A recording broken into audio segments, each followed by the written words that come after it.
Have you ever found yourself twisting in knots, just trying to win someone else's approval? We've all been there. Well, in this explainer, we're going to dive into a pretty powerful idea, how to break free from that cycle and start a real journey towards self-loyalty.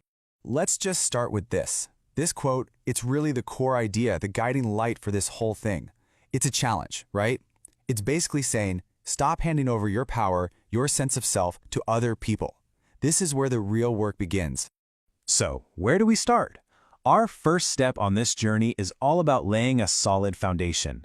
And that foundation is this non-negotiable truth. Your worth is not, and never will be, up for debate. Okay, let's talk about something we all dread, rejection. This right here totally reframes it. The key thing to get is that when someone rejects you, it's not a verdict on your value. It's not a report card on you. It's really just a statement about them, their circumstances, their mood, their issues at that moment. It's not a measurement of you. And this illustrates that separation so perfectly. Look, on one side, you've got their disapproval. It's all based on their world, their perspective. It's about them. But on the other side, that's your self-worth. That's internal, it's constant, and it belongs only to you. The entire game is to stop letting that column on the left bleed over and define the one on the right. All right, let's move on. Once we really get that our worth is internal, the very next step is learning how to protect it. And this is all about the practical, real-world power of just letting go.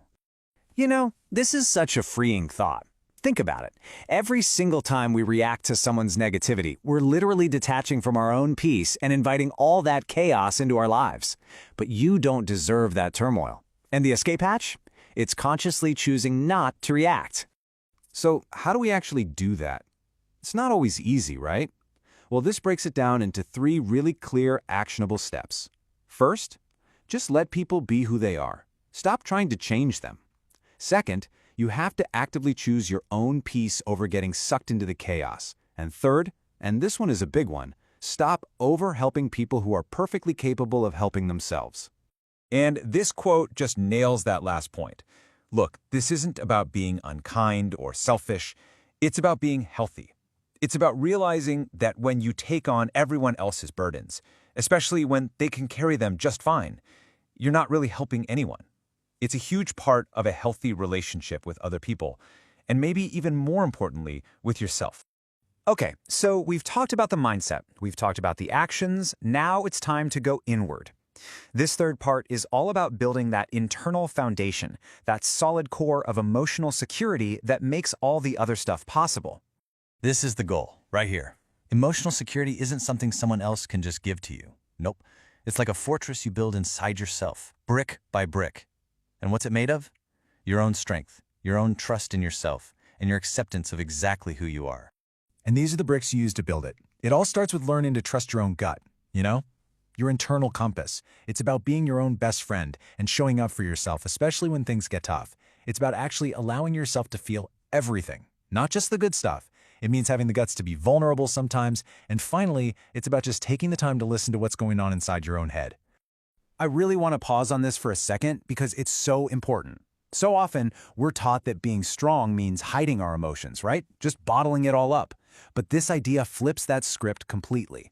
Real power isn't about ignoring your feelings, it's about having the strength to actually feel them. It's totally okay and healthy to feel blue sometimes. That honesty, that's where true strength comes from. And all of this brings us to our final and maybe most powerful stage. This is the big one. It's the culmination of everything we've talked about.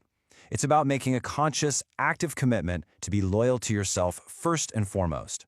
And this is a crucial point. Your life, your problems, your happiness. At the end of the day, they're your responsibility. But here's the thing. That's not a burden. It's a privilege. It means you are in the driver's seat. You get to be the one who finds and creates your own joy. So what does being loyal to yourself actually look like? Well, it looks and sounds like this. These are powerful affirmations. Just saying them and truly starting to believe them is a profound act of self-loyalty. Each one reclaims a little piece of power you might have given away. Think about it. I matter. My feelings can be trusted. I value my wants and needs. This is the language of true self-worth. Wow, I mean, if you could boil this whole journey down to a single thought, this might be it. This is the ultimate declaration of freedom. It's that moment you realize your purpose is to live your life, not the life that someone else expected or planned for you. So, we'll end with the same question that the source leaves us with. It's a big one. It's not just about liking your life, or, just tolerating it. The question is, are you truly deeply in love with your own life? A life that you've built on your own terms.